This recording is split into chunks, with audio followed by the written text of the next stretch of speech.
सभी शुद्ध आत्माओं को अनंत वंदन नमन। ये स्वरूप समझा विना पाम्यो दुख समझाव्यो ते पद नमो श्री सद्गुरु भगवंत। देव गुरु की आज्ञा लेकर के परम कृपालु देव श्रीमद राजचंद्र जी द्वारा रचित आत्म सिद्धि शास्त्र के ऊपर हमारी वांचना हो रही है, सत्संग चल रहा है। कल हमने अंतिम क्षणों के अंदर में 133 नंबर की गाथा समझी थी। उसके अंदर में यही कहा गया था कि गच्छ मत नीजे कल्पना ते नहीं सद्व्यवहार। जिस व्यक्ति को अपनी आत्मा को प्राप्त करना है, जिनको अब परिभ्रमण से थकान लगी है, जिनको ये लग रहा है कि बस अब बहुत हो गया, चारों गतियों के अनंत दुख को भुगतते भुगतते अब थक गए हैं, वो फिर एक सच्चे ज्ञानी की खोज में निकल पड़ता है।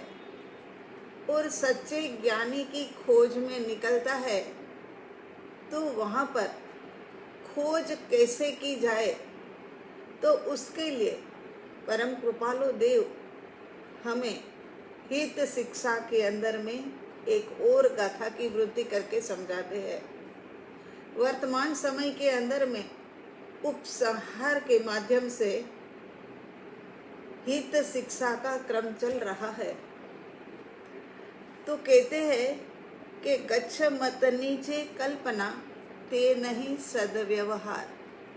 जहाँ पर गच्छ का, मत का, आग्रह का ये सब सहारा लिया जाता है और उसे ही धर्म माना जाता है, तो ये ठीक नहीं है। उनका व्यवहार तो सद्व्यवहार होना चाहिए, मत मतांतर नहीं, हठाग्रह नहीं, गच्छ मत की कल्पना नहीं, ऐसा होना चाहिए। लेकिन जिनको ये पता ही नहीं है, उनके पास तो सद्व्यवहार आएगा भी कैसे। भान नहीं निज रूपनु ते निश्चय नहीं सार। उनको निश्चय निज रूप का पता ही नहीं है, उनको ये जानकारी ही नहीं है कि मैं कौन हूँ और मैं कहाँ से आया हूँ और अब मुझे कहाँ जाना है। ये दुर्लभ दुर्लभ दुर्लभ ऐसा मनुष्य जन्म प्राप्त करने के पश्चात अब मुझे क्या करना चाहिए, यही उनको पता नहीं है। भान नहीं निज रूपनु ते निश्चय नहीं सा। ऐसे जो निश्चयकारी वाक्य बोलने वाले होते हैं, वो सच में ही मतलब किसी को स्वयं भी पार नहीं पा सकते हैं और किसी को पार कर भी नहीं सकते हैं। आज की गाथा 134 नंबर की गाथा। આગળ જ્ઞાની થઈ ગયા, વર્તમાનમાં હોય, થાશે કાલ ભવિષ્યમાં, માર્ગ ભેદ નહીં कोई।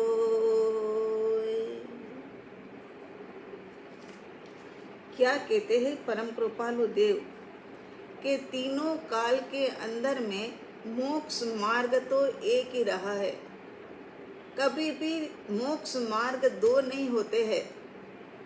ये तो जैसे जैसे क्रम से ऊपर चढ़ा जाता है, अनंत काल की मलिनता धीरे धीरे धीरे हटती है। कर्म रूपी काली माँ क्रम से ही दूर होती है।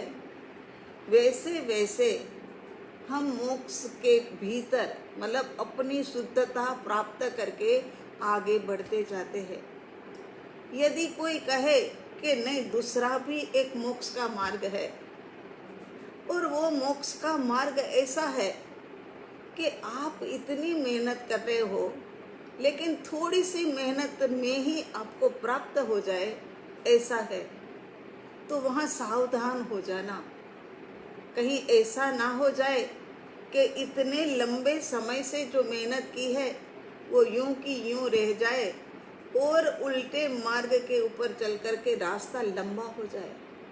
ऐसा मत करना, क्योंकि जब कह दिया, अनंत ज्ञानियों की ये वाणी है कि तीनों काल के अंदर में मोक्ष मार्ग एक ही होता है।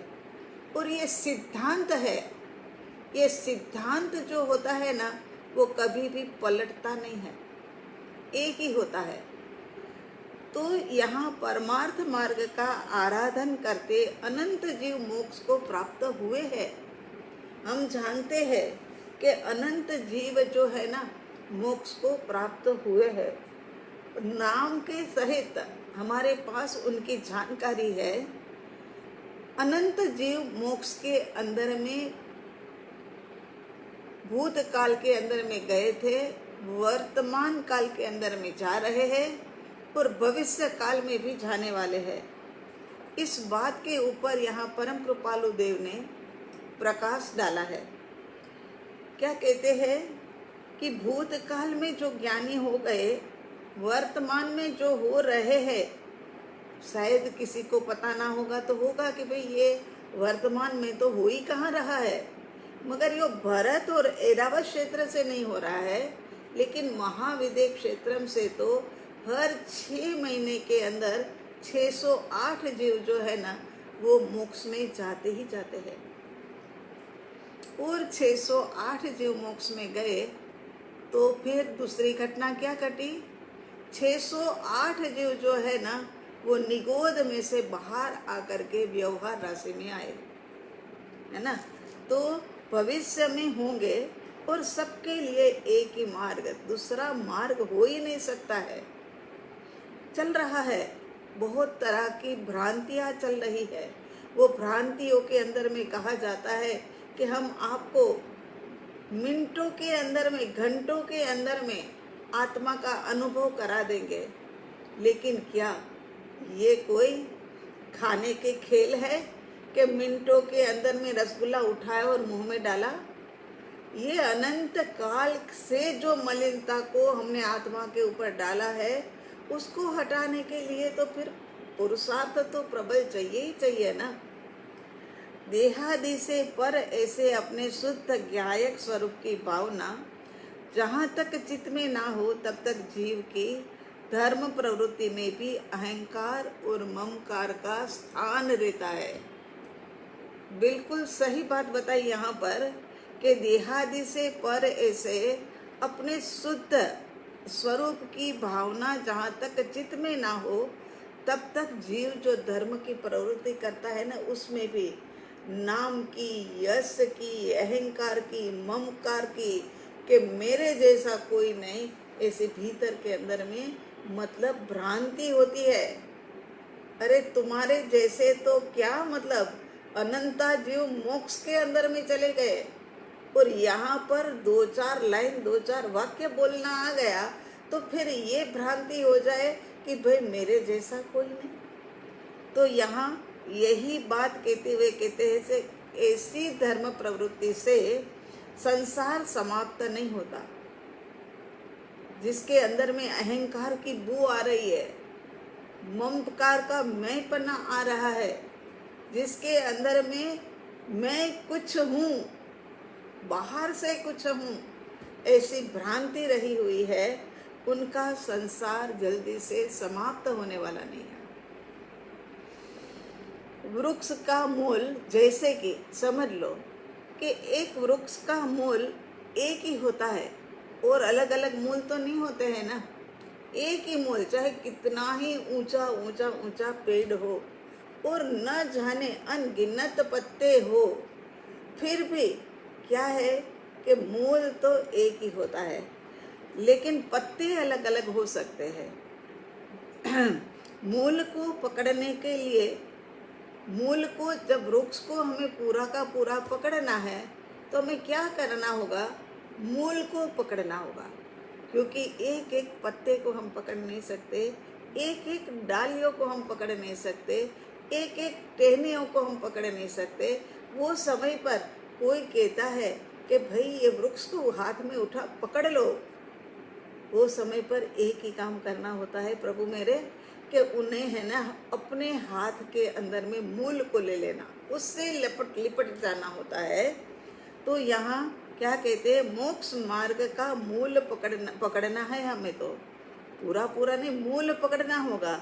और मूल मार्ग का उद्धार यही परम कृपालु देव का जीवन का कार्य था।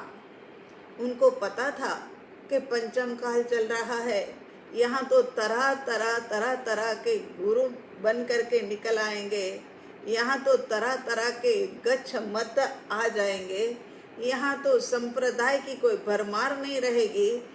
ये सब बात उनको पता थी। इसी कारण से उन्होंने अपना जीवन जो है ना वो मूल मार्ग के उत्थान में लगा दिया, कि मूल मार्ग तो एक ही है, अलग अलग मूल मार्ग कभी भी हो नहीं सकता है। और मूल मार्ग कौन सा है? वितराग परमात्मा का प्रबोधित जो मार्ग है वो कौन सा है? तो कहते सम्यक ज्ञान, सम्यक दर्शन, सम्यक चारित्र, और उसकी एकता। एकता भी कैसे? अविरुद्ध पने, कभी भी उसका कोई विरोध नहीं कर सकता है। मगर आज पंचम काल में उसका भी विरोध करने वाले खड़े हैं। तब भीतर में बहुत दुख होता है, बहुत दुख होता है कि क्या होगा सत्य धर्म का, जहाँ पर जैसी वनस्पति चाहिए वो तो निकल नहीं रही है, उसके बदले में घास घास घास सब जगह निकली पड़ी है। वो घास से हमारा क्या मतलब सरेगा? घास की भ्रांति हर जगह पर, ये जो गच्छ मत जो है ना वो फैले पड़े हैं। साधक जीव वेद ज्ञान द्वारा आत्मा की महिमा बढ़ाते हैं। आत्मा के ऊपर कर्तृत्व का या राग का बोझा शोभा नहीं देता। आत्मा इतनी मलिन, इतनी निर्मल वस्तु है, मलिनता का नाम नहीं है उसके अंदर में। और उसी के ऊपर में आत्मा जो है वो कर्ता भी बने, कि मैं ही कर रहा हूँ, मेरे से ही हो रहा है। ये सब बातें अगर आत्मा कहे तो कर्तृत्व का, और करने के पीछे कारण क्या है? तो कहते करने के पीछे कारण राग का है। तो यहाँ पर कहते हैं कि वो आत्मा को शोभा नहीं देता, ऐसी बातें भी शोभा नहीं देती है। तो यहाँ जो जीव सिद्ध हुए हैं वो सब व्यवहार और निश्चय की संधि करके ही सिद्ध हुए हैं।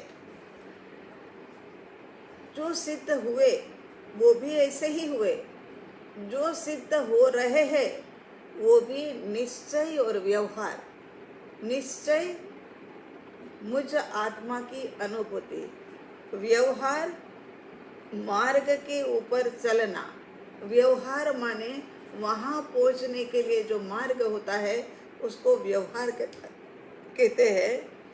तो जो भी सिद्धालय के अंदर में वर्तमान में है, हो रहे हैं और होंगे, वो सारे के सारे जो है ना वो निश्चय और व्यवहार की संधि से ही होंगे। परम कृपालु देव पत्रांक नंबर 87 के अंदर में लिखते हैं, सर्व सत्पुरुष मात्र एक ही मार्ग से तीरे है, और वह मार्ग है आत्मज्ञान का। उनकी देह पर्यंत सत्य क्रिया, राग द्वेष मोह के बिना की दशा होने से वो आत्मा उनको प्राप्त हुआ है। कैसे प्राप्त हुआ?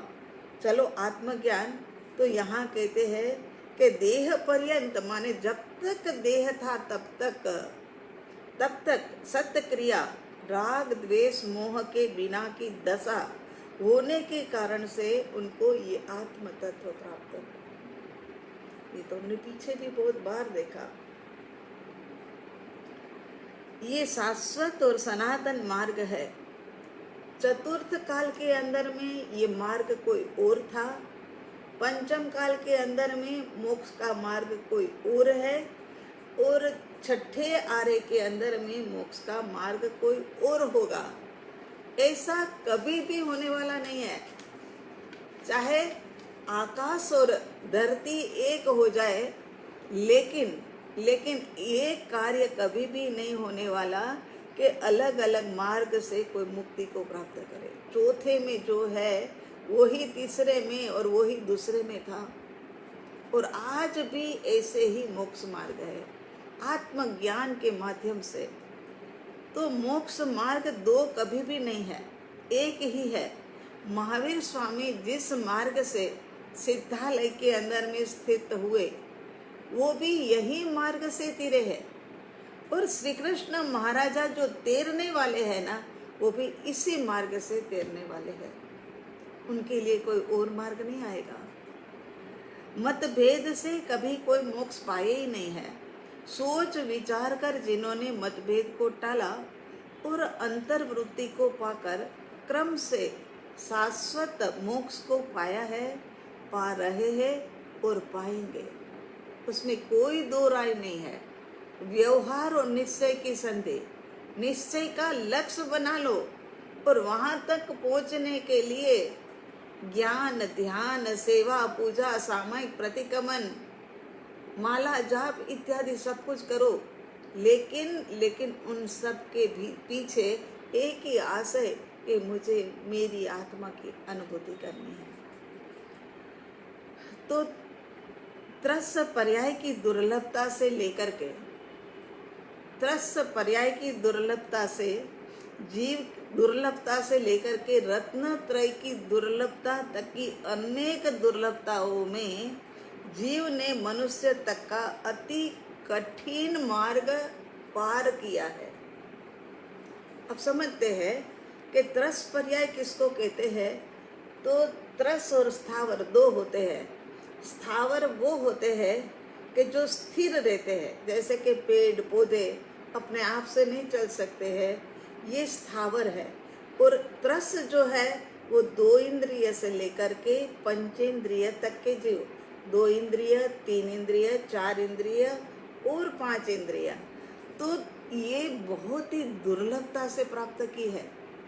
अनंत अनंत काल से तो निगोद के अंदर में पड़े थे, और निगोद के अंदर में अनंत जीव, और एक शरीर के अंदर में ही अनंत जीव। दुखा माने इतना दुख भुगतान किया है वहाँ पर कि हम एक श्वास लेते हैं उतनी देर में तो वो 18 बार जन्म और मृत्यु कर लेते हैं। ऐसी स्थितियों के अंदर से लेकर के हम फिर एकेंद्रिय के अंदर में आए, वहाँ की बात भी अभी छोड़ दो। फिर त्रस पर्याय माने 2 इंद्रिय के अंदर में आए, वहाँ भी इतना ही कष्ट पाया। 3 इंद्रिय के अंदर आए। ये सब बातें तो आप बहुत अच्छे तरीके से जानते हो, क्योंकि जब साधना कराते हैं तब आलोचना पाठ कराते हैं, उसके अंदर में ये सब बातें आ जाती है कि कैसे कैसे दुख भुगतान किए हैं, और आज हम सब कुछ भूल गए हैं कि नहीं, मैं तो कभी दुखी था ही नहीं। लेकिन अनंत दुख पाकर के ज्ञानियों की वाणी है, अनंत दुख पाकर के तू यहाँ तक पहुँचा है, और उसमें भी अब तो तू कहाँ पहुँच गया। मनुष्य तो बहुत सारे बतेरे हैं, बहुत सारे हैं, मगर ये तो कैसा मनुष्य पढ़ना कि रत्नत्रय की प्राप्ति जो है ना, दुर्लभ ऐसी रत्नत्रय की प्राप्ति है ना, वो तुझे सुलभ हो जाए, ऐसे मनुष्य जन्म के अंदर में तू आया है। तू सोच तो सही कि कितना जबरदस्त पुण्य का उदय हो गया। अब तू क्या करेगा, सोच ले एक बार कि यहाँ से फेल होकर के तू निकलेगा तो फिर से वो चींटी और मकोड़ा बनेगा। क्या तेरी आत्मा को ये शोभा देगा कि चींटी बनकर के जा रहा हूँ और कोई मुझे मार रहा है, कोई मुझे कुचल रहा है, कोई मेरे ऊपर पानी डाल रहा है, और ऐसा पानी का प्रवाह छोड़ रहे कि मैं वहीं के वहीं खत्म हो जाती हूँ। ऐसा बनना तुझे शोभा देगा क्या? उसके बाद में तू चींटी मकोड़ा बनेगा, वाघ सिंह बनेगा, गाय बकरी बनेगा, तो भैंस बनेगा। ये सब पर्याय शोभा देने योग्य है क्या? अरे नहीं, कतई वो शोभा देने योग्य नहीं है। वहां से तो अब परे ही हो जाने का है कि वो गतियों के अंदर में तो पदार्पण करना ही ना पड़े, क्योंकि तिर्यंच गति तो इतनी बड़ी है, इतनी इतनी लंबी चौड़ी है कि उनका तो वर्णन आपने पहले हमारे से सुन ही रखा है कि 84 लाख जीवा योनि तो है, लेकिन उनके कुटुंब तो देखो 1,97,97 लाख उनके कुटुंब है। और एक एक कुटुंब के अंदर में अनंत बार ये जीव गया है। तो यहाँ क्या कहते हैं, मनुष्य तक का अति कठिन मार्ग हमने पार कर लिया है प्रभु, बहुत मुश्किल से यहाँ तक पहुंचे हैं। कभी कभी परेशानी हो कहीं जाने आने में, तो कहते हैं ना, महाविद्या की शिविर में आते हैं तो फिर घर की भी कोई परेशानी होती ही है, गृहस्थी लेकर बैठे हैं तो, और फिर आना जाना, और पंजाब वाले खास तौर पर आकर के कि बस आपकी कृपा से मतलब पहुंच गए, वरना बहुत ही मुश्किल था। इसी प्रकार से कहते हैं कि ये जो दुर्लभता वाला मार्ग तो पसार कर लिया। अब मनुष्य जन्म मिलने के उपरांत भी उनको आर्य देश मिला, उत्तम कुल मिला, वितराग धर्म मिला, आत्मज्ञानी गुरु भगवंतों का समागम मिला, सब कुछ मिला, और तब भी सर्व उपलब्धि सार्थक होनी चाहिए थी, वो तो आत्मज्ञान तूने प्राप्त नहीं किया। ये सब मिलना और मिलने के बाद में फलना तो तब था कि जब तू आत्मज्ञान की प्राप्ति करे, और यदि ऐसा नहीं होता है तो महादुर्लभ मनुष्य जन्म को प्राप्त करके, महादुर्लभ ऐसे मनुष्य जन्म को प्राप्त करके नहीं करने के समान हो जाएगा। अरे रे रे, कोई कहते हैं कि अरे तेरे को मनुष्य जन्म मिलने के पश्चात तेरा जन्म पशु जैसा हो जाएगा। क्या क्या बातें हमें सुनने को मिल रही है कि जो सुनी ना जाए। एक बार का पुरुषार्थ है, पर से विमुख हो जा और स्व से सन्मुख हो जाने, बहुत माला माल हो जाएगा। अनंत काल की ये रजड़म पट्टी जो है ना, भटक रहा है ना, भटकना तेरा बंद हो जाएगा। तो अति कठिनता से प्राप्त होने वाले देव गुरु धर्म वह भी हमें मिले, मगर विषय सुख में अटके और अटक करके हमने कैसा नुकसान किया है उसका कहते हैं कि राख इतनी सी चाहिए थी, उसके लिए बहुमूल्य हीरा जो अपने पास था ने, उसको चंदन की लकड़ी से जला करके इतनी सी राख हमने प्राप्त करी। कितना बड़ा नुकसान कर दिया, समझो कितना बड़ा नुकसान हो गया। और यदि हम भी यहाँ से आत्मज्ञान की प्राप्ति या स्व के सन्मुख होकर के नहीं जाएंगे, या आत्मा के ऊपर स्व के संस्कार नहीं डाल करके जाएंगे, तो ऐसा ही होगा।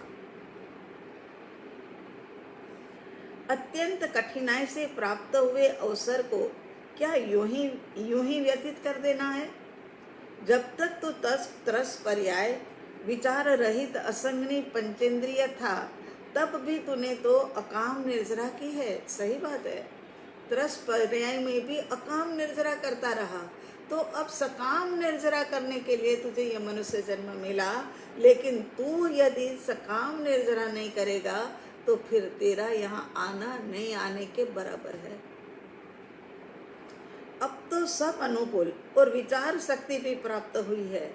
जिनको मोक्ष की तीव्र लगन लगी हो, वह सुलभता और दुर्लभता क्या देखे, है ना।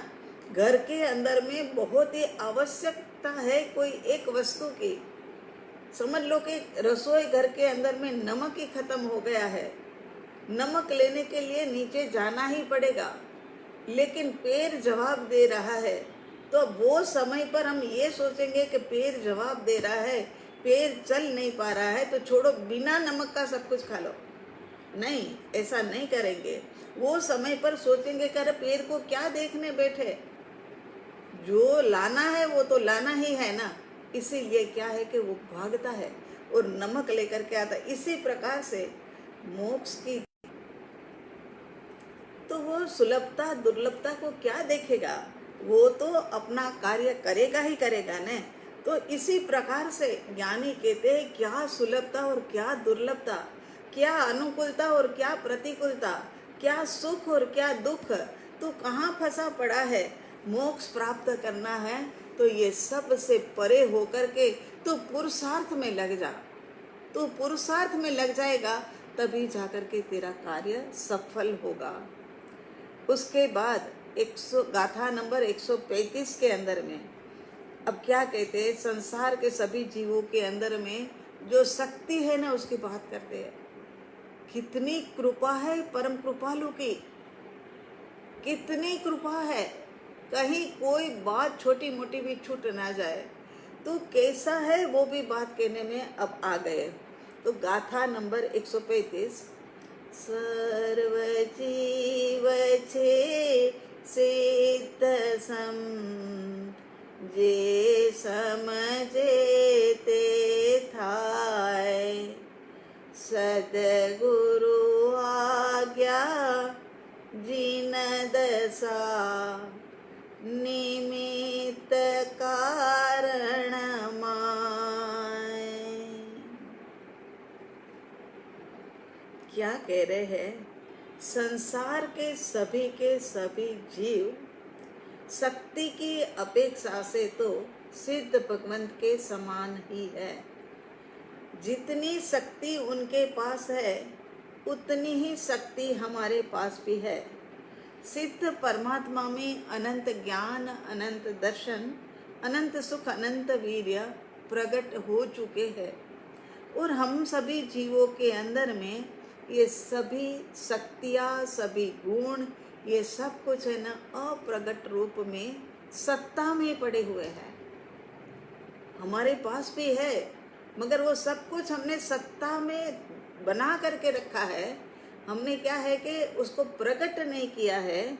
लेकिन जो जीव अपने स्वरूप की यथार्थ पहचान करके उसी में रमण करने का पुरुषार्थ करता है, वह अपनी दशा के अंदर में प्रभुता को प्रकट करता है, सिद्धत्व को प्रकट करता है।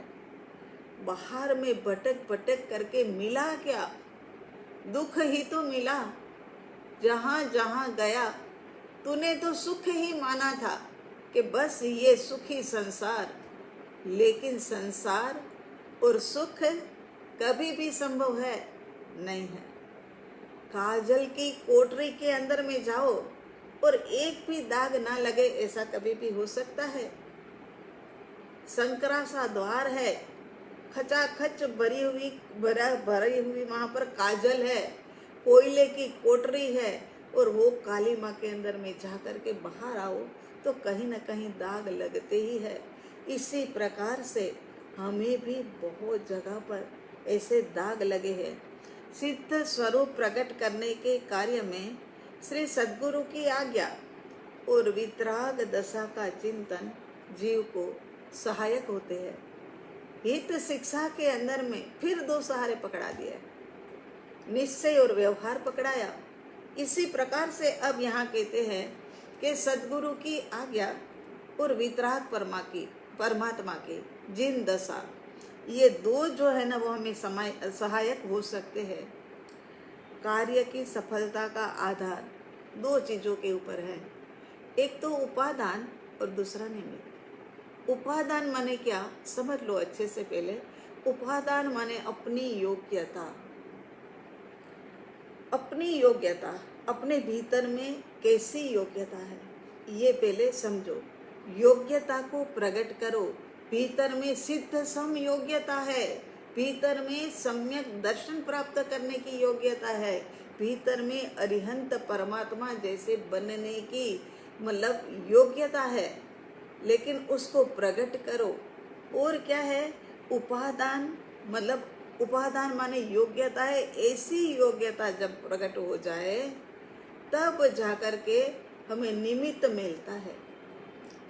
उपादान के अंदर में ऐसे और समझ लो कि घड़ा बनाना है तो घड़े के अंदर में जो मिट्टी है ना वो उपादान है, और बाकी सब कुछ है ना, जो कुम्हार है उनका चाक है और बाकी की जो जो व्यवस्था उसको चाहिए ना, वो सब व्यवस्थाएं जो है ना वो उनके लिए निमित्त है। इसी प्रकार से यहाँ पर भी हमें संकेत की प्राप्ति करनी है तो पहले हमारी योग्यता बढ़ानी होगी। वो कैसे बढ़ाएंगे? तो कहते हैं सद्गुरु भगवान की आज्ञा के अधीन रह करके कि सद्गुरु भगवान तुम्हें क्या कहते हैं, उनकी आज्ञा के अनुसार हम रह करके हमारी योग्यता को, उपादान को प्रकट करें। उपादाननु नाम लई एजे तजे निमित्त। निमित्त दूसरे उसके ऊपर आता है। सबसे पहला अपना उपादान तैयार होगा ने तो निमित्त तो कहीं ना कहीं से आकर के हमें मिलने ही वाला है और मिलेगा ही। तो यहाँ कहना यही है कि हे जीव, तू सिद्ध भगवान के सम है। सिद्ध सर्व जीव सिद्ध सम, वो तो सिद्ध भगवान तो लोक के अग्र भाग में विराजमान है। वो पूर्ण शुद्ध पद को प्राप्त किए हुए है। उनकी शक्ति चार गतियों के अंदर में अब भटकने वाली नहीं है। बड़ी सिंदरी वत अपूर्व अवसर में कहते हैं ना, और हमने भी बीच में उदाहरण दिया था।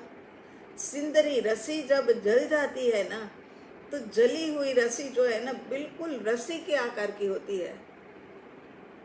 तो फिर इंसान सोचता है कि चल ये रस्सी पड़ी, मुझे बॉक्स बांधना है, ले लेता हूँ, मगर वो जली हुई रस्सी थी, उससे बॉक्स बंधता नहीं। इसी प्रकार से जब हमारे विषय कसाय आदि सब जल जाते हैं, समाप्त हो जाते हैं, नष्ट हो जाते हैं, तो वो संसार के लिए बंधन रूप नहीं होता। और जब तक ये सिंदरी जलती नहीं है, रस्सी जलती नहीं है, तब तक वो बंधन रूप हो मतलब बांधने के काम में आ सकती है। तो यहाँ सिद्ध भगवान केवल ज्ञान, केवल दर्शन, अनंत सुख, अनंत वीर्य आदि के स्वामी है। अनंत चतुष्टय से युक्त है। परम ऐश्वर्य के स्वामी है। वो परम ऐश्वर्य उनके भीतर में है। सिद्धात्मा को जड़ शरीर का सहयोग नहीं होता। उनके पास ये जड़ का सहयोग तो जो है ना वो तो छूट गया है। वो तो अपने मस्ती के अंदर में अनंत अनंत आत्मिक गुण की लहरों के अंदर में विराजमान है। आहा हा हा। और 6-12 महीने के लिए नहीं, साल 2 साल के लिए नहीं, अनंत काल के लिए विराजमान है। अनादि का शरीर का संयोग उनका तो अब टल गया, सो टल ही गया। अब कोई कर्म आने वाला नहीं, क्योंकि सब तो कर्मों की प्रकृतियां जो थी वो जला दी, वो तो राख बन गई। सिद्ध परमात्मा ने सर्व मलिनता का त्याग किया। अनंत कर्म की अनंता अनंत रजमेल मिट्टी परिपूर्ण रूप से उनकी छूट गई है। अब तो निर्मल निर्मल परिपूर्ण सिद्ध भगवान को वितरागी परम शांत धारा अब प्रकट हो चुकी है। कसाय का कोलाहल नहीं है, कहीं कोई कोलाहल नहीं। जब कसाय आते हैं ना, तब आवाज के अंदर में उग्रता आ जाती है। गुस्सा करना और कोई धीरे धीरे धीरे धीरे करे, ऐसा होता है। गुस्सा आता है तब आवाज भी एकदम मोटे से निकलती है, और भीतर में शक्ति भी ऐसी लगता है कि शक्ति भी एक प्रकट हो गई। तो यहाँ तो कसाई तो है ही नहीं, तो उनका कोलाहल भी नहीं है। अपूर्व शांत रस का वेदन होता है वहाँ तो। शांत शांत शांत रस का वेदन है। आनंद गंध ऐसा आत्मपद निर्दोष है। शक्ति की अपेक्षा से जीन पद तथा नीच पद एकता है। ये इनका एक भजन काव्य के अंदर में भी इन्होंने लिखा है। नीच पद जिन पद एक रूपता, मतलब देखो ना, है ही ना, निज लिख के NIJ लिखो और JIN लिखो तो दोनों एक समान है, किसी की शक्ति में कोई अंतर नहीं है, मगर एक ने प्रकट कर दी है और दूसरे ने अंदर में भीतर में सत्ता रूप में संभाल करके रखी है। एक ने कोरोना हुआ तो जो संपत्ति थी उसका सबका खुले हाथों से दान दिया है और एक ने अपनी संपत्ति को संभाल करके रख दी है कि कहीं कोरोना हो जाएगा और हमें ही खुद को पैसे की जरूरत पड़ेगी तो क्या होगा। तो ऐसी यहाँ बात है। तो यहाँ दोनों के अंदर में फर्क इतना है, तिल का तेल तिल में ही है और तिल का तेल जो है ना वो बोतल में भर लिया है। बोतल में रहा हुआ तेल प्रकट है और इस प्रकार सिद्ध भगवान भी प्रकट है और तिल के अंदर में रहा हुआ तेल जो है ना वो अंदर में सत्ता स्वरूप में है, वो अभी पुरुषार्थ से प्रकट करना बाकी है। उसके बाद में लिखते हैं कि जे सम जे ते थाय। परम कृपालु देव ने प्रथम चरण में कहा कि सर्व जीव छे सिद्ध सम। दूसरे चरण में कहा कि जे सम जे ते थाय, माने जो समझो वो हो सकते हो। आपका निर्णय आपके हाथ में है। कहाँ जाना, देवलोक में जाना, वहाँ की सुख सामग्री समृद्धि को खूब अच्छे से भुगतना, नरक के दुखों में जाना, कहाँ जाना, वो अपनी मर्जी की बात है। तो कहते कि जे सम जे ते थाय, माने जो सोचोगे ना वो हो गए, होना वैसा ही है। निश्चय व्यवहार दोनों को मिला करके बात की है कि जे सम जे ते थाय। परम कृपालु देव की शैली अद्भुत शैली, सच में ही अद्भुत शैली। सभी जीव सिद्ध होंगे और सभी जीव सिद्ध समान ही है। हे जीव वर्तमान में भी सिद्ध समान पूर्ण शुद्ध नित्य ध्रुव स्वभावी है। वस्तु की अवस्था बदलने पर भी जिनका अस्तित्व कायम रहता है उसे ही तो स्वभाव कहते हैं। अस्तित्व कायम रहता है, अवस्थाएं बदल गई। बचपन में थे, 2 हाथ और 2 पैरों से चलते थे, तब भी सत्ता जैसी थी वैसे ही थे। बड़े हुए, पढ़ने लिखने गए, सत्ता वैसी की वैसी। युवा हो गए, कॉलेज में गए, उसके बाद में कमाने के लिए गए, सत्ता वैसी की वैसी। पर्याय बदली, अवस्थाएं बदली, अस्तित्व वहीं का वहीं है, उसके अंदर में कहीं कोई भी फर्क नहीं आया। जैसे सिद्ध भगवान के मन वचन और काया के योग जो है ना वो सारे छूट गए हैं और ज्ञान आनंद प्रकट हुआ है। एक बार मन वचन काया के योगों को थोड़ा फ्री करके तो देखो, छोड़ करके तो देखो, सच में ही एक आनंद से परिपूर्ण हो जाओगे। इस प्रकार मेरे भी मन वचन काया छूट करके ज्ञान और आनंद प्रकट हो सकता है, लेकिन पुरुषार्थ के अंदर में कमजोरी है। जैसे जैसे स्वरूप सन्मुखता का अभ्यास बढ़ता है वैसे वैसे स्वरूप जागृति रहने लगती है। आजकल हमारे पास कई लोगों के व्हाट्सएप और फोन भी आते हैं कि न जाने क्या हुआ मगर आत्म सिद्धि चालू करवाइए, तब से तो आत्म जागृति इतनी बढ़ गई है, बस मैं आत्मा हूँ, मैं आत्मा हूँ। भीतर से लगता है ये सब कुछ बाहर में मेरे से जुदा है, जुदा है, जुदा है, जुदा है। आज तक कभी भी नहीं लगा था, अब लग रहा है कि ये सब कुछ जुदा जुदा जुदा है। और ऐसा भीतर से एक आनंद लगता है कि ये सब कुछ मेरा नहीं है, तो मैं इनके अच्छे हाल में और बुरे हाल में दुखी भी क्यों हूँ कि ये सोफा फट गया, ये सोफा मेला हो गया, कहीं कोई मतलब ये मेरे से बिल्कुल पर है।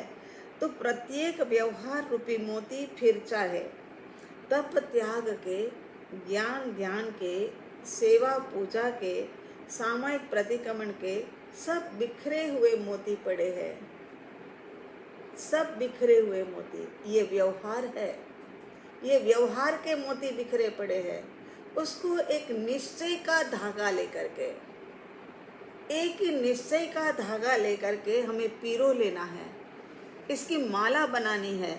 और ये माला कैसे बनेगी? मुक्ति रूपी माला। क्योंकि निश्चय जो होता है ना वो एक ही होता है, और एक ही निश्चय होता है, वही तो निश्चय का धागा है। और ये जो बिखरे पड़े हुए हैं ना, वो व्यवहार के मोती है, उसकी माला बनाएंगे ना तो मुक्ति रूपी माला हमारी तैयार हो जाएगी। अंतर में रात दिन एक ही नाद गुंजारव करता रहे, मैं आत्मा हूँ, मैं शुद्ध आत्मा, मैं सिद्ध स्वरूपी हूँ। सुबह उठते ही सबसे पहला कार्य और सबसे पहला निर्णय यही करना है कि दिन भर के अंदर में मैं जितनी भी धार्मिक क्रियाएं करूँ, जितनी भी धार्मिक क्रियाएं करूँगा, वो केवल मात्र कर्म निर्जरा हेतु आत्म अनुभूति के लिए ही होगी। एक बार एक पक्का निर्णय कर लो। फिर जागृति भी बना के तो रखनी है। तो मैं शुद्ध आत्मा, सिद्ध स्वरूपी, यह बोलने से ही स्वरूप के अंदर में एक खुमारी प्रकट होती है।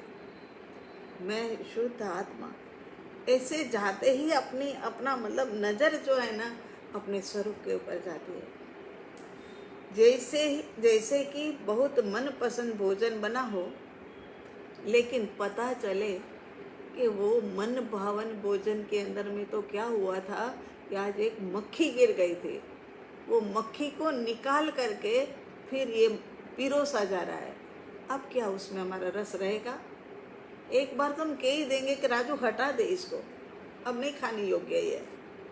इतनी बड़ी मक्खी गिर गई और तुमने हम लोगों को सबको पिरोस दिया।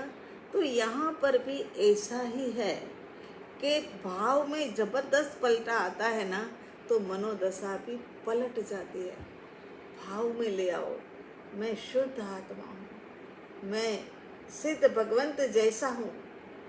पूरा का पूरा भाव पलटा खाएगा, उसके साथ मनोदशा भी पलटेगी।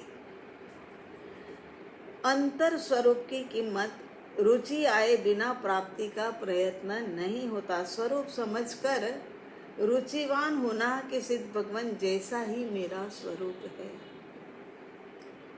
कृपालु देव पत्रांक 537 में लिखते हैं कि जीव समझे तो सहज में मोक्ष है।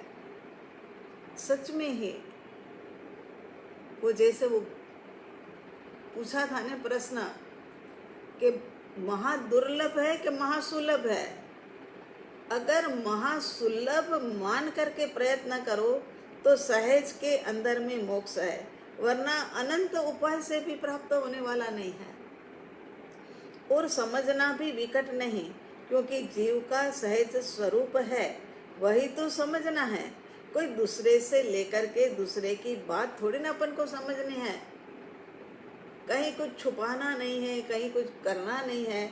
यहाँ तो जैसी मेरी बात है वैसी ही मेरी बात मैंने करनी है। लेकिन यहाँ तो अपना स्वरूप उससे गुप्त कैसे रह सकता है? तो यहाँ कहते हैं कि कोई दूसरे के स्वरूप की बात नहीं है। दूसरे की बात हो तो वो दूसरा छुपाए कुछ बातें, वो अपने भीतर में समा देवे। लेकिन यहाँ तो अपने स्वरूप की बात है, वो कैसे गुप्त रह सकती है? ये किताब मेरी है, बस तो मेरी है तो मेरी ही रहेगी। तो ये इसमें छुपाने वाली क्या बात है? ऐसे ही मैं आत्मा सिद्ध भगवान के समान हूँ, ये बात छुपाने की है ही नहीं। क्रियाएं तो बहुत की है, लेकिन अब उसे आत्मा स्वरूप के निश्चय के धागे के अंदर में पीरो ये बिना हमने जो क्रियाएं की है ना, वो सारी क्रियाएं केवल व्यवहार से की है। आत्मा को समझो, श्रद्धा लाओ, फिर आचरण तो अवश्य, आचरण में तो अवश्य सिद्ध दशा प्रकट होगी। मैं सिद्ध स्वरूपी हूँ, मैं सिद्ध स्वरूपी। वो इल्ली होती है ना, वो बस गुंजारव सुनती है, गुंजारव के वो मकड़ी की गुंजारव सुनते सुनते सुनते इतनी लीन उसके अंदर में हो जाती है कि वो समय पर जैसे ये इल्ली अपने स्वरूप में लीन हो जाती है कि जो वो मकड़ी होती है ना, उनको एक डंक देती है। वो डंक इतना असह्य होता है, लेकिन उनके गुनगुनाहट की गुंजारव के अंदर में इल्ली जो है ना, वो पूरी तरह से मग्न है। तो वो जो जो डंक लगता है ना, वो भी उनको ज़्यादा दुखदाई नहीं लगता है। और वो भी क्या है कि इल्ली अपना स्वरूप को छोड़ करके ये मतलब मकड़ी बन जाती है। तो यहाँ पर भी ये करते करते मैं सिद्ध स्वरूपी, सिद्ध स्वरूपी, सिद्ध स्वरूपी, शुद्ध स्वरूपी, अरिहंत स्वरूपी करते करते न जाने कब वितरागता का एक डंक स्पर्श लग जाए और हम भी वितरागी बन जाए। ऐसी है ये बात। तो आगे यहाँ कहते हैं कि शर्त दो है, उपादान, और उपादान माने योग्यता, ये तो हमने बता दिया, और निमित्त का पावर, दोनों आकर के मिले। खाली उपादान हो और सद्गुरु ना हो, मार्ग मिलता ना हो, इतनी योग्यता है। लगता है अपन कहते हैं ना शिवांश के बारे में कि बड़ा उपादान तैयार है, योग्यता उनके अंदर में प्रकट है, लेकिन माता पिता का उनको निमित्त ऐसा मिल गया है कि ये निमित्त के कारण से ये बच्चा बहुत आगे बढ़ेगा, है ना। तो निमित्त के बिना भी अपना कार्य होने वाला नहीं है। सद्गुरु की खोज करके सद्गुरु को के चरणों के अंदर में रह करके आज्ञा का आराधन करें, और उसी कारण से हमारा कार्य हो सकेगा। सद्गुरु आज्ञा सिद्धत्व की प्राप्ति के लिए सुदेव, सुगुरु, सुधर्म, ये अति उत्तम साधन है। जैसे कि दिन में सूर्य का प्रकाश सबको प्राप्त होता है, लेकिन रात्रि में सूर्य तो होता नहीं है, तब हम दीपक से ही प्रकाश का प्रयोजन पूरा करते हैं, है ना, दीपक प्रकट करके। और क्या है कि अब तो खैर लाइटें वगैरह हो गई है, मगर वो भी नहीं हो। तो इसी प्रकार तीर्थंकर परमात्मा जब उपस्थित नहीं है, ये पंचम आर्य के अंदर में अरिहंत परमात्मा विद्यमान नहीं है, तब सद्गुरु भगवंत मोक्ष मार्ग के प्रकाशक होते हैं। प्रकाश देने वाले जो है ना, वो सद्गुरु है। वर्तमान में सद्गुरु देव ही सुदेव का और सुधर्म का स्वरूप समझाते हैं, और सद्गुरु के ये बताने के कारण से हमें अपना बड़ा ही परम महात्म्य आता है। इतनी भीतर से अपने प्रति की भावना उठती है। इसी कारण सद्गुरु की आज्ञा का आराधन वही धर्म है और वही तप है। अगर गुरु के पास जाओ और बोलो कि आज चौमासी पाखी है, मैं उपवास करना चाहता हूँ, लेकिन सद्गुरु बोले कि ऐसे करो, आज उपवास नहीं, आज है ना 4 द्रव्य से एकासना कर लो, तो फिर वो बात को तुरंत हमने मान्य रखनी है। और आज हम कहने के लिए गए कि हमें तो आज है ना एकासना करना है, तो सद्गुरु बोलते रहे तुम उपवास करो, क्योंकि उनको अपनी योग्यता का ख्याल है। इसीलिए इसी हिसाब से हमको बताएंगे। तो कहते आचारांग सूत्र के अंदर में आता है, आना है धम्मो आना है तवो, आज्ञा वही धर्म है, आज्ञा वही तप है। तो यहाँ जिन दशा, तो सिद्ध भगवान सिद्ध स्वरूप प्रकट करने के अंदर में दूसरा निमित्त जिन दशा है। सद्गुरु आज्ञा ये एक हो गई, जिन दशा ये दूसरी हो गई।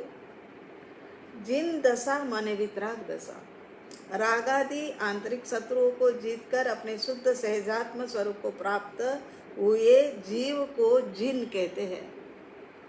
और सद्गुरु की आज्ञा अनुसार वर्तन करना यही सिद्ध दशा प्रगटाने का निमित्त है, ये निमित्त कारण है। किसी भी लक्ष्य को साधना है तो आसान रास्ता यही है कि जिस जीव ने वो साधा है ना, उनके पास चले जाओ। कहीं पर भी जाना है ना, तो जो व्यक्ति वो मार्ग से गया है ना, उनको पूछ लो कि ये मार्ग कैसे जाता है। दूसरे 10 जनों को पूछने बैठोगे, इसकी बजाय तो एक ही व्यक्ति को पूछ लो कि जो मार्ग से वो गया है। तो यहाँ पर भी कहते हैं कि सबसे आसान रास्ता यही है कि जो इस मार्ग से गए हैं उन्हीं को आदर्श बनाया जाए। सद्गुरु भगवान वो आत्मज्ञान प्राप्त करने के लिए वो मार्ग के ऊपर गए हैं। इसी कारण से उनको पता है कि व्यवहार और निश्चय की संधि बना लेना, व्यवहार रूपी मोती को निश्चय के धागे में पिरो लेना, तो जिन दशा कैसी होती है ये सद्गुरु भगवान द्वारा समझाने पर जीव को जिन परमात्मा के प्रति अत्यंत बहुमान आता है, अत्यंत भक्ति जागती है और शुद्धात्मा के प्रति दृष्टि करने से भगवान हो सकते हैं। शुभ टलता है, शुद्धता प्रकट होती है। इसी कारण कहा है कि सद्गुरु के उपदेश से तो जिन स्वरूप समझता है वही सिद्ध दशा को प्राप्त होता है। सद्गुरु के उपदेश से जो समझेगा न वही सिद्ध दशा को प्राप्त होगा। जैसे कि कोई एक छोटा बालक है, पूर्णिमा का चांद निकला हुआ है रात्रि के समय पर, और माँ को ये बताना है कि देख चांद कितना प्यारा लग रहा है, पूर्णिमा का चांद है ये, कितना अच्छा लग रहा है। बालक देखता है नहीं, अरे ऊपर देख, यहाँ देखेगा, वहाँ देखेगा, इधर देखेगा, उधर देखेगा, मगर चंद्रमा की ओर देखता नहीं है। वो समय पर माँ क्या करती है कि अपनी अंगुली से दिखाती है कि देख देख वो चांद है। पहले तो बच्चा क्या करेगा, अंगुली को ही देखेगा, अंगुली को देखता हुआ कहेगी माँ कि ये अंगुली जहाँ जा रही है ना वहाँ देख। फिर उनको चंद्रमा दिखाई देता है। इसी प्रकार सद्गुरु भगवान समस्त जीव से जगत से उपयोग को हटा करके, यहाँ अंगुली का जो उपयोग था ना वो भी बच्चे से हटवाया, तो समस्त जगत से उपयोग को हटाकर सद्गुरु की अनुपम दशा में लगाए, तब उनको भगवान आत्मा की दिशा का स्वरूप का भान होता है।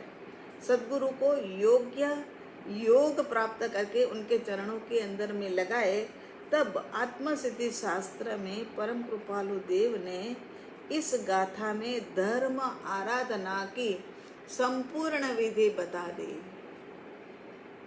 संपूर्ण विधि बता दी इस गाथा में। अरे इस गाथा में क्या संपूर्ण विधि बता दी, हर गाथा में संपूर्ण विधि आ रही है। ये तो ही शिक्षा देते देते देते कहते हैं कि सर्व जीव देख सिद्ध सम है।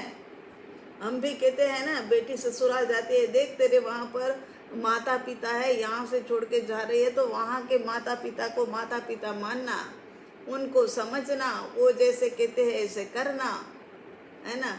इसी प्रकार यहाँ परम कृपालु देव हमें एक एक गाथा के अंदर में हमारा कल्याण कैसे हो उसके लिए हित शिक्षा देते हैं कि धर्म आराधना की संपूर्ण विधि तो इसमें बताई है। मुमुक्षु को परम बांधव रूप एक एक शब्द में अनंत आगम रहा हुआ है, ऐसी वाणी परम कृपालु देव की है। समस्त शास्त्रों का सार, ये वचनामृत का आधार। मुमुक्षु को परम बांधव रूप, परम रक्षक रूप और परम पद प्राप्त कराए, ऐसी कल्याणप्रद गाथा परम कृपालु देव की प्रज्ञा और अलौकिक प्रतिभा का दर्शन कराती है। सर्व जीव छे सिद्ध सम जे सम जेते थाय, सदगुरु आज्ञा एक बात और जिन दशा ये दूसरी बात। याद रखना, दो बात मतलब बताई, एक निश्चय की बात है, एक व्यवहार की बात है। सदगुरु आज्ञा जिन दशा निमित्त कारणमाय। जिन दशा जो है ना निमित्त कारण है, तभी तो इतने इतने मंदिर बनते हैं। मंदिर के अंदर में विद्यमान जो परमात्मा की प्रतिमा होती है ना, वो मतलब हमें याद दिलाती है कि तुम्हारे भीतर में जो आत्मा है ना वो भी इन्हीं के जैसा है, वितरागी है। वो याद दिलाने के लिए कभी कभी ऐसा कार्य करते हैं ना हम कि भाई कहाँ से कहाँ, मतलब तो ये कार्य मतलब इसीलिए किया गया है मंदिर बनाने का कि नीच दशा को, जीर्ण दशा को देख करके नीच दशा का चिंतन चले, और चिंतन चलते चलते चलते धीरे धीरे वो अपने आप के अंदर में जिन बन जाए, जिनेश्वर परमात्मा बन जाए। ऐसी बात मतलब यहाँ पर कहिए, निमित्त को छोड़। मगर कैसे लोग होते हैं कि केवल उपादान की तो बात करते हैं लेकिन निमित्त को छोड़ देते हैं। ऐसे एकांतवादी जीवों की क्या दशा होती है उसके बारे में अगली गाथा के अंदर में वो हमें बताएंगे। कहते हैं कि उपादान नु नाम ले ए जे तजे निमित्त पामे नहीं सिद्धत्व ने रहे भ्रांति माँ स्थित। मतलब वो भ्रांति के अंदर में ही रहता है। निश्चय को एकांत ग्रहण करने वाले जीव को सावधान करते हुए परम कृपालु देव कहते हैं कि कार्य मात्र उपादान से ही होता है, निमित्त की कोई आवश्यकता नहीं। ऐसी मान्यता के वश होकर के जो जीव सतगुरु का और सत्य साधन का आलम्बन छोड़ देते हैं, उनका भ्रांति रूप रोग जो है ना वो कभी भी टलने वाला नहीं है। वो क्या कहता है कि बस निश्चय की निमित्त की जरूरत ही नहीं है, अरे मैं अपने आप से कर लूंगी। ये अहंकार और ममकार की आवाज है। प्रत्यक्ष गुरु क्यों नहीं रखते हैं? कुछ लोगों के गुरु जो होते हैं ना वो प्रत्यक्ष नहीं होते हैं। वो प्रत्यक्ष इसीलिए नहीं रखते हैं क्योंकि प्रत्यक्ष के सामने जाए तो 10 बातें 10 गलतियां हमें मिले। लेकिन यहाँ पर कहते हैं कि जीवों को सावधान सूचना दे रहे, चेतावनी दे रहे हैं और कार्य मात्र उपादान से ही होता है, निमित्त की कोई आवश्यकता नहीं। ऐसी मान्यता के वश होकर के जो जीव सद्गुरु का और सत्य साधन का आलम्बन छोड़ देते हैं। हम बार बार महाविद्य क्षेत्रम की क्लास में भी कहते रहते हैं कि ध्यान रखना, याद रखना, ऐसा ना हो जाए कि यहाँ से शुद्धता प्राप्त ना हो और यहाँ से हमने क्या है कि शुभ क्रियाएं भी छोड़ दी, फिर तो क्या है त्रिशंकु की तरह लटकना ही पड़ेगा। क्योंकि शुभ नहीं होगी, शुद्ध में पहुंचे नहीं, शुभ होगी नहीं तो अशुद्ध के अंदर में ही मतलब भटकते रहेंगे, शुष्क हो जाएंगे बिल्कुल भी। तो यहाँ उनका भ्रांति रूप रोग टलता नहीं है क्योंकि उन्होंने सद्गुरु का और सत्साधन का आलंबन नहीं लिया। मोक्ष प्राप्ति में साक्षात निमित्त रूप से ऐसे सद्गुरु भगवंत, उनकी भक्ति, उनकी आज्ञा का आराधन इत्यादि का त्याग करने से जीव स्वयं सिद्ध समान होने पर भी वह जीव सिद्धत्व को प्राप्त नहीं कर सकता है। अरे बाबा रे, कितना बड़ा नुकसान हो गया है ना। यहाँ तो कितना बड़ा नुकसान हो गया कि सब कुछ उनके जैसा ही होते हुए भी, करोड़ों की मालिकियत होते हुए भी क्या है कि वो करोड़ों की मालिकियत हम वापर ना सके और बंगला बना ही ना सके। यहाँ पर आंतरिक ऐसा ऐश्वर्य है कि परमात्मा बन सके, परमात्मा पना अपने अंदर में पड़ा है, लेकिन हम उसे जागृत नहीं कर सके, प्रकट नहीं कर सके। केवल शब्दों में ही बोलते रहे कि मैं शुद्ध हूँ, मैं शुद्ध हूँ। बोलने के साथ में यहाँ पर एक खटक आनी चाहिए कि मैं शुद्ध हूँ। कभी कभी तो रोम रोम है ना खड़े हो जाने चाहिए और अपने अमर्यादित वो जो ऐसा खाली बोल लेते हैं ना, वो अपना अमर्यादित नुकसान करते हैं, अहित करते हैं। प्रत्यक्ष सद्गुरु के योग के बिना देशना लब्धि कभी भी प्राप्त नहीं होती है। गुरु के बिना कौन हमें समझाएगा, कौन हमें बताएगा, कौन हमें मार्ग चिन्हेगा। तो यहाँ पर देशना लब्धि के बिना आत्म प्राप्ति भी कभी नहीं होती। ऐसा यथार्थ समझने से कुगुरु आदि का त्याग कर सद्गुरु आदि निमित्तों का स्वीकार कर, तब जाके तुझे प्राप्त होगा। ये वाली बात यहाँ पर कहने के लिए 136 नंबर की गाथा में कह रहे कि उपादान नो नाम लय ये चे तजे निमित्त। मोहनीय कर्म के कारण जीव उल्टी मान्यता करता है और सुखी दुखी होता रहता है। मोहनीय कर्म के कारण से अनुकूलता आ गई, आहा बस मेरे पास तो सब कुछ है, मुझे क्या कमी है। मगर सब कुछ है, वो राजा राणा छत्रपति सब अपना सारा यहीं के यहीं छोड़ करके गए। वो सब कुछ वाला नहीं, बाहर वाला सब कुछ हमें कुछ काम का नहीं, हमें तो भीतर वाला जो सब कुछ है ना, वो प्रकट करना है। वो हमारे लिए काम का है, वो हमारे लिए मतलब उपयोगी है। क्या क्या काम के लिए उपयोगी है? तो कहते अनंत दुख को टालने में उपयोगी है, उससे हमारा अनंत दुख टल सकता है। तो यहाँ मोहनीय कर्म के कारण जीव की उल्टी मान्यता, पर के अंदर में से सुख लेना चाहता है और दुखी दुखी हो जाता है। ये वही सारी बातें वैसे तो कल करने की है, मगर थोड़ा सा टाइम था तो हमने यह बता दिया। कल हमारी 136 नंबर की गाथा, बस अब तो समापन की ओर आगे बढ़ गए। 36, 37, 38 मेरा ख्याल कल हो जाए तो बाकी की 3 गाथा जो है वो उसके बाद में हो जाएगी। काफ़ी कुछ रहस्य ये 3 गाथाओं में भी खुलने वाले हैं। वो रहस्य को समझने के लिए तैयार रहना। और जो आज दिन तक हमने जितना जितना सुना है, शुष्क ज्ञानी की बातें सुनी है, हमने जड़ क्रिया वालों की बातें सुनी है, हमने असत गुरु की बातें सुनी है, मतार्थी के लक्षण सुने हैं, हमने आत्मार्थी के लक्षण समझे हैं। ये सब को बार बार रिपीट करते रहना। एक आत्म सिद्धि का आधार ले लोगे तो आत्मा को सिद्ध कर जाओगे। सच में इतना माला माल हो जाए ना, इतना इसके अंदर में माल भरा पड़ा है। इधर उधर भटकते रहेंगे तो न जाने मिले ना मिले, मिल भी सकता है मगर कोई श्योरिटी नहीं है। लेकिन इसको बारंबार पलटते रहना, करते रहना। कहीं कोई प्रश्न हो तो हमें ज़रूर भेजना, हम आपको उसका उत्तर भी देंगे। क्योंकि अभी तो हमें अगले हफ्ते के बाद में फिर हर हफ्ते में एक बार हमने मिलना है। हमें याद है, हमको है ना बेंगलोर वाले प्रभा बेन ने भी कहा है कि संथारे का स्वरूप कैसा होता है और कैसे लिया जाता है, कैसे दिया जाता है, वो पूरा का पूरा हमें एक बार बताना। वो भी हम क्लास के माध्यम से ही बताएंगे, मगर वो क्लास हमारा शायद 1 डेढ़ 2 घंटे का हो जाएगा, इसीलिए समय की राह इंतज़ार कर रहे हैं।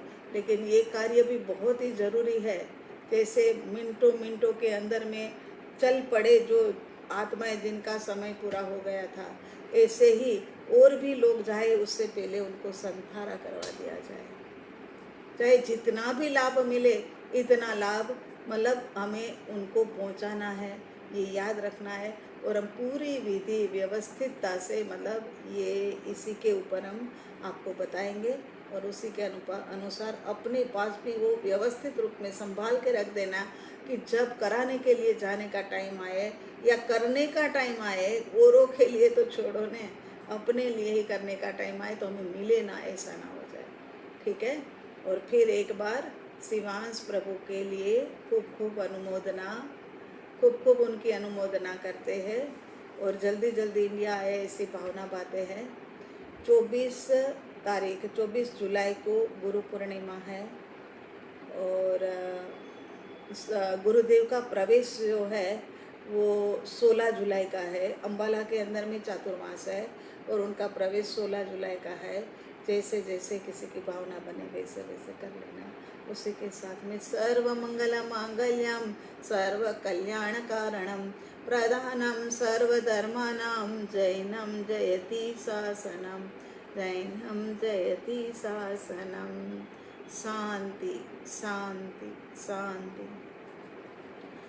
84 लाख जीवायोनि के जीवों को हमने दुख पहुंचाया है, उनका अभिनय असाधना भक्ति की है और उनके क्रोध से, मान से, माया से, लोभ से, हर प्रकार से 18,24,120 प्रकार के पाप दोषों में से कई सारे पाप दोष लगाए हैं। उसके लिए अरिहंत परमात्मा आपकी साक्षी लेकर सबसे क्षमा की याचना करते हैं। 10 में इच्छा में दुक्कड़म। सर्व का मंगल, सर्व का कल्याण, सर्व का भला सबको साता मिले। ओम हरिहर।